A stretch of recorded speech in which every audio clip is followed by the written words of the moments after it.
Hi, this is Two Tone Airsoft Reviews, and today we're going to just be doing a review about the new Phoenix Airsoft site. But just to tell you what we're going to be talking about, we're going to be talking about the actual site itself, the reason why that site actually exists, what happened in the day, something that's happened to his RK-47 blowback G&G. Okay, so let's get on with it.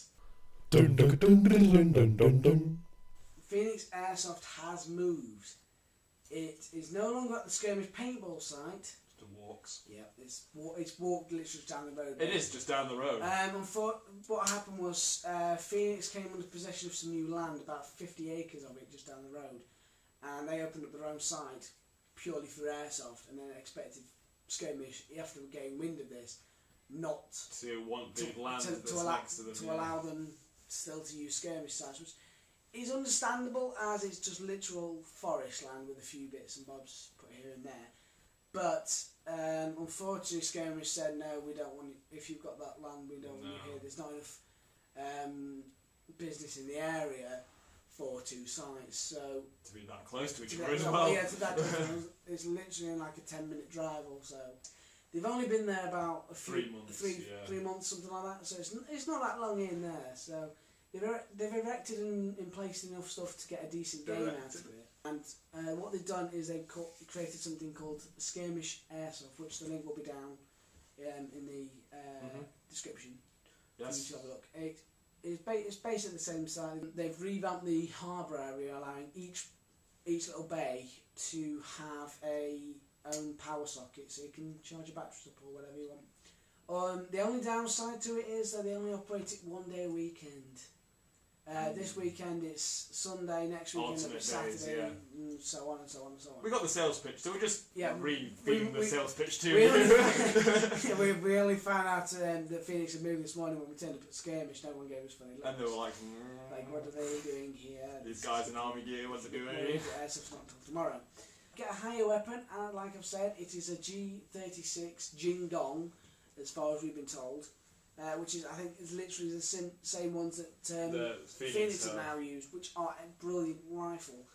The first game we did at Phoenix this morning, we were kind of worrying because of the simple fact that most of the higher weapons were out shooting. Because usually we're used to like skipping around, doing a little dance with the old M4s. There used to be a case of the fact that you could literally run rings around people with the M4s because they were so crap and unreliable.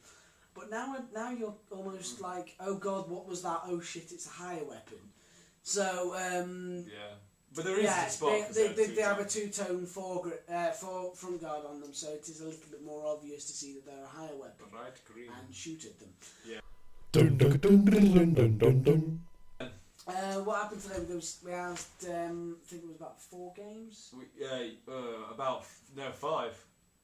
Well, there was 5 in total, but we only attended 4. There was 2 in the morning, which one was a 40-45 minute long game. The other one was another 40-minute long game that turned into a 50-minute game. So not too bad. They started about 10:30 o'clock when we first went in.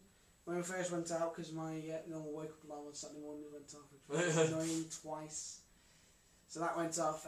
So we started about 10 o'clock. It was fairly misty, so the game was a lot more struggling than. Bless you, dear.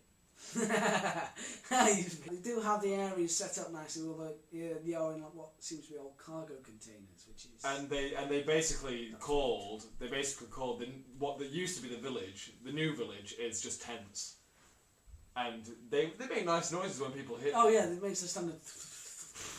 When it hits you, but you know, there's a tarpaulin in the middle that's held by a piece of wood, and it's and I knocked it over at least 3 through. times. So you know, and if you're like, you can tell it's temporary though. You can tell it's temporary. I mean, they're not really concreted into the floor like half of them. Yeah, that's getting annoying now. Let's stop doing that. Bless him. He's not very burnt up off his energy today, though. To be honest, he's only been sniping. Sniping all day. Yeah, that was because fun. his AUG is dead. There had lots of nice fellas out there with ghillie suits yes, and there sniper was rifles. quite a lot of people there with snipers today, and they seemed to all be on our team. And we were just yes, we did actually do quite well at long range rifling, but the problem was people just weren't taking their hits. No, as usual, they say it's a game of honour, and people just don't bother. And they think we're stupid when we've got zooming in scopes. It was one shot. It was a ricochet, or it was ricocheted. And then that's why when they go like that. Yeah, especially when you can see them flinching or going, looking directly at you and then going into cover from your position. That is really when you know they're not taking their hits, and that just really annoys me. But in the last game, I was sat there for about 5 minutes, pelting this guy over and over and over again while he was shooting Alex in a different direction. So he was shooting Alex, he was out of cover. I shot at him a few shots. They would hit him. He'd go like that, turn to face me, shoot. I would not get hit. I just ducked behind the tree again until he stopped, and it'd carry on. And I eventually got so sick of it, I just waved to a marshal, pointed at him, shot him, and he didn't take his hit. And the marshal went over to him and told him to take his hits and sent him back to regen. So when we're talking about a few shots, this is a James few shots. So yeah, it's like actually, I was using single fire, so it's like 4 shots. Yeah, I've noticed something about the G&G RK-47. The battery that provided with it, upgrade, just get a better one or get multiple. LiPo. They are not designed for periods of firing. There you go. fully automatic firing. And it got it downgraded as well. So I think how long downgraded for FPS as well. So sorry about that. I was very busy. So by the third match, when did we do the third match? The third match was the village where we got completely totally taken. Yeah, out. we did. It only lasted like. It lasted like about 20 minutes. 20 minutes. They basically, we that's how bad the village was because we had nowhere to hide. It was all intense, and there was a lot of. The thing was though, it was right on the main road. And the problem being was, they said that they had they had the entire area around it. And the main thing was that it was we couldn't go towards the main road more than 20 metres because if they got there, we'd have to shoot. If they would be on there, we were shooting at the main road, and they wouldn't allow that. But they still. They were allowed to shoot this into our direction. They were still allowed to go right next to the main road, really. So how far is that? Direction, so. Not being able to retaliate. Yeah, we couldn't return fire, and all they got was 2 of their snipers up there pinging us off one by one.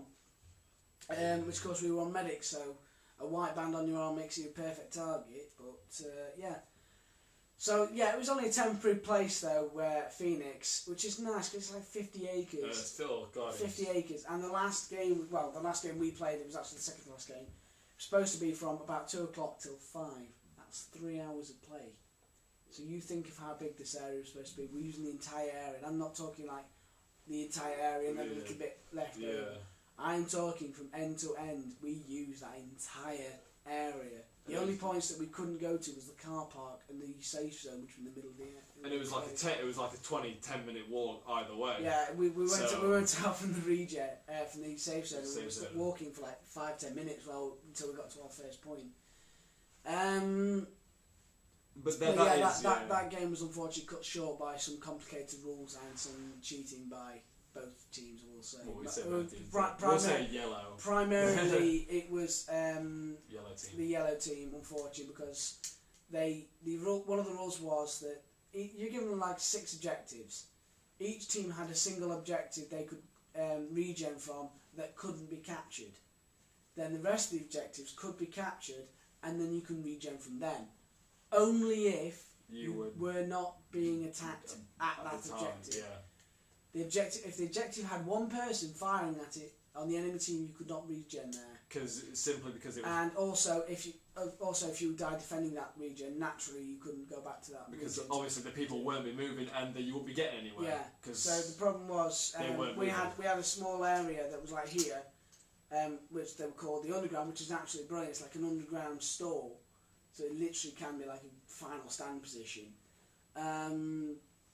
So we had that, and then just up the road there was something they called the 5-a-side football pitch, and that was slightly elevated. So of course people were sat.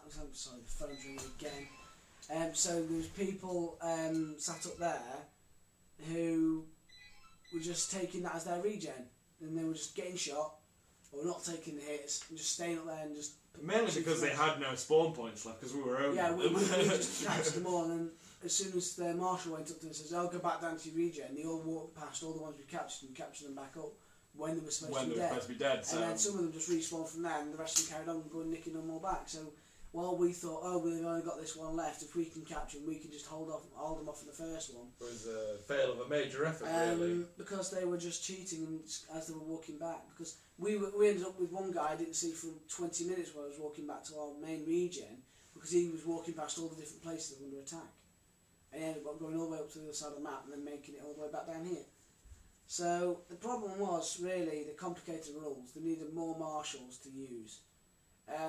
One of the things as well, there was a jeep that they keep on site, so naturally you can get, if anyone's injured, you can get them to the helicopter point or wherever. They've got themselves an actual helicopter point now, so if say this Muppet breaks his leg again, then you probably can get ankle, you can get a helivac into a hospital, so if they need it. So they've got this truck, but you can tell they've used it in games to deploy people in. Because the windscreen's all smashed and mirrors are all smashed, etc. It's definitely more accessible though by ambulances. It is really a lot more accessible. Because with Phoenix Airsoft, it was a choke point, and once you got past the doors, there was no way of getting cars in. But you can get an ambulance anywhere in that place. Yeah, it's very open. A lot more roads and things like that. However, we will say this: if you do go, don't be discouraged by it as it stands at the moment. Like we said, they've only been there a few months. Do not expect them to be a massive fortress in the middle of the woods yet. Do not expect them to be underground tunnels from one side of the map to the other. It's just not going to happen in just a short space of time. They've spent so much money on getting all the trying to get the land back. On getting the 50 acres of land. Yes, it was woodland and derelict and whatever, but it still costs money to own. Then they've got the new higher weapons, which they've had for about 3 or 4 months. And then they've got all the new shacks and all the new buildings, facilities. all the new insurance, all the new risk assessments. It's got a lot more difficult terrain because there was a point where I was climbing over bricks and stuff and other bits like that. I don't even think the UK are licensed yet. I don't. Yeah. Because that's why they're using two-tone. Yeah, that might be why they've not got two-tone. They've got two-tone weapons because that site's not UCAR'd. However, it is a very good site, even as is. There's a few excellent defendable positions. There was one point where we had to capture this hostage, and we just couldn't get in. There was partly because people weren't taking the hits, partly because we couldn't get close because they were laying down so much suppressive fire. It was very scenic as well. It was actually quite nice. It felt nice. It felt more realistic. Instead of walking past, you'd see paintballers going through with their stupid guns and things like that. I'm not saying I don't like paintball, but I just don't find it as entertaining as airsoft. Appealing. I've been bitten by the airsoft bug and it's given me the virus, so you know. Infected me. Dun dun dun dun dun dun dun. What's happened with my AK? The sight mount that we mentioned in the previous video, there's been a bit of a problem with it. It was leant up against the bench with the scope on it, and the rifle fell over onto the sight mount, and one of the screws has pulled the thread out of the hole that holds the rail on. We'll do another little video to show you properly later, but it will be fixable. It's not the end of the world. I'm just simply letting you know, because if you don't go out and buy that on my account and then come back saying, oh no, this is crap, it's broken and all this and all that. So yeah, that was basically it really. 2 Airsoft reviews. Have a nice day. Signing out. See you later.